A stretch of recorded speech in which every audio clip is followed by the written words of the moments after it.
Hey everyone, it's GPI Ghost, your host for the most. Today I got an interesting video for you today. It is my thoughts on the current state of gaming, specifically on more or less PC, because that's what I use. And it is kind of, what's going on in the gaming world right now. We got the big three FPS shooters to pretty much ever exist. Releasing the game this year, Vanguard came out first, Halo Infinite came out second early, and then Battlefield comes out, I believe, tomorrow, at the time of recording this. Personally, I've played Vanguard and Halo Infinite pretty extensively. I got about 24 hours into Vanguard, and I have about 12 to maybe 16 in Halo Infinite, and these are just my personal thoughts on the game so far. I've really been enjoying Infinite a lot more than Vanguard personally, but I have noticed that I enjoy Vanguard more after coming from Infinite than starting off with Vanguard and then going to Infinite, but that's just a me thing. I really like the graphics of this game.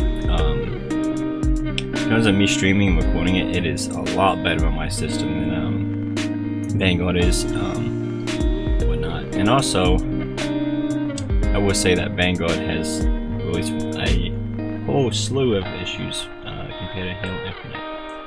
And that's kind of being my topic to this day, is that I believe Vanguard will be the weakest entry overall out of the big three this year, and for kind of obvious reasons. It's because they release the game every single year, and yes, it is three different heads releasing a game every 3 years in theory, but I think Call of Duty just really needs to buckle down. No one's really asking for another Call of Duty at this point.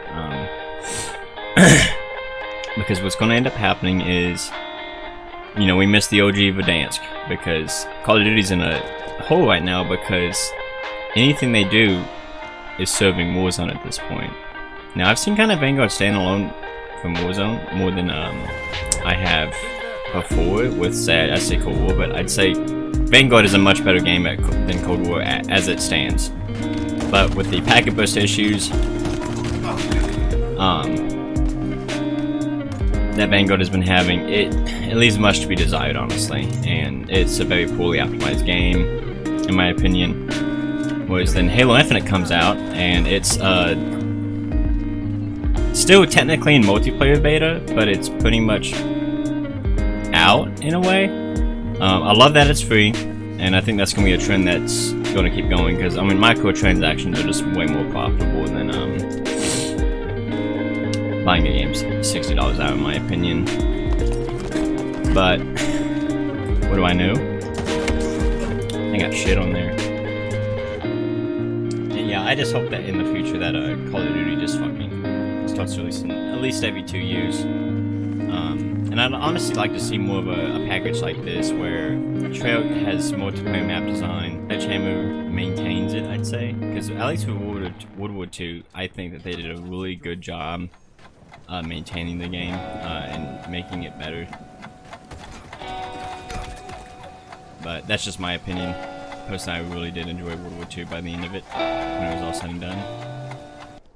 But yeah, Treyarch, obviously zombies, and I think their map design is just better. I think their just overall multiplayer experience execution is much to be desired,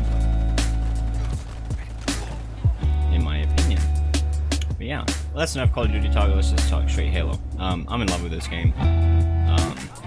I recently switched to controller, which I may have said in an earlier video, but I'm actually rocking a new controller now, the Xbox Series Elite 2. This thing's a monster. If you've not picked this thing up yet and you've been thinking about it, I highly suggest it. I cannot speak much on durability, but so far so good. I love almost everything about this controller is customizable and everything, and I will say I've only played this game on controller because I did not end up playing the beta for this game, but it feels just silky smooth on controller, and it's just, I love it. Yeah, I think that they came out with a really nicely polished game just for beta. I'm interested to see the whole game when it comes out. One kind of thing I have noticed is that the download size are fucking small, it seems. So I know the Master Chief Collection was obviously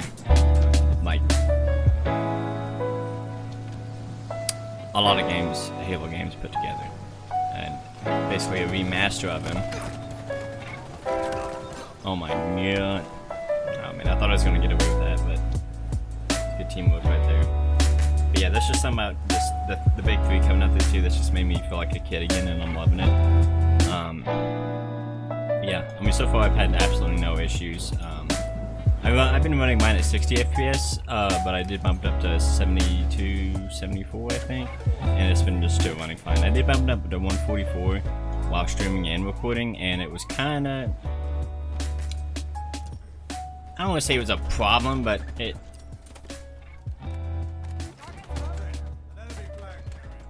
was kind of laggy. But that's kind of to be expected, because I am running at 1440p. Visually, I love this game. I think it looks good. One thing I will notice is that damn, I see how it is. Well, I just really like this game if you're not tell, but I do plan on more maining this than probably Vanguard. You know, I am wanting to get on a pro team for Vanguard, but I feel a lot more comfortable in this game, honestly, than Vanguard. Because I'm more interested in 4v4 play, which there's no league play on Vanguard, which, keep in mind, that's a full game that got released, and on this game there is a ranked mode, and I'm not ranked yet. I've only played like 2 or 3 games in there, but and I only played like night came out. But it's whatever. But anywho, that's kind of my thoughts on the games coming out right now. I did not touch too much on Battlefield 2042, because I don't want to speak too soon whether I think it's going to be ass or not. But I do probably plan on getting it. I think the scoreboard issue that I've been hearing about is kind of an odd issue in my opinion. Then you also got the bloom.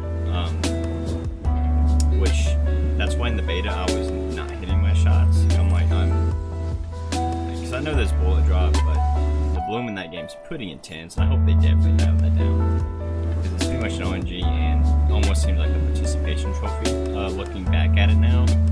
And I'm not a fan of that personally, because obviously I'm a competitive spirit gamer, and just person in general. But yeah, I hope Battlefield 2042 is good. I think the graphics were pretty good, but there's just so much going on that it was kind of hard to like get a grasp on what was going on with just the beta that I played. I played the first beta, not the second one that came out a few days ago, or a week or 2 ago. But yeah, I'm really happy that betas are a lot more accessible these days, it seems, and I think that's just overall going to make experiences just so much better. Closing statements, I'd say probably what needs to be done to make these games is great. Halo Infinite, I think, is in a very good place right now. I wouldn't say mess with it too much. I would add assassinations. That's one thing that I do miss dealing. With Vanguard, you gotta fix the server issues, package loss issues. The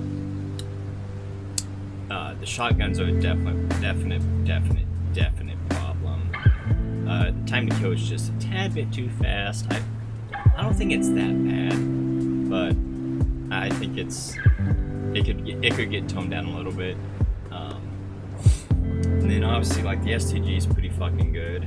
I think it's really good. I don't think it's really as overpowered as the shotguns. I think the shotguns deserve more attention than the STG and the MP4 does. The MP4 is just, it has really good range. I don't think it's really that much of a demon up close, but and also you got a 2-shot SMG at any range, like, you know, and yeah. And then closing off with Battlefield 2042, obviously the scoreboard and Bloom. That's really the only things with that game. I know it's a graphically intense game, and I don't really think there's a way around that. And I know, like, in my personal experience, I'm running a 2070 Super at 1440p while I'm usually streaming and recording, so that kind of leaves something to be desired or whatnot. But yeah, anywho, I think that's really all I got for now. Hope you guys enjoyed the video.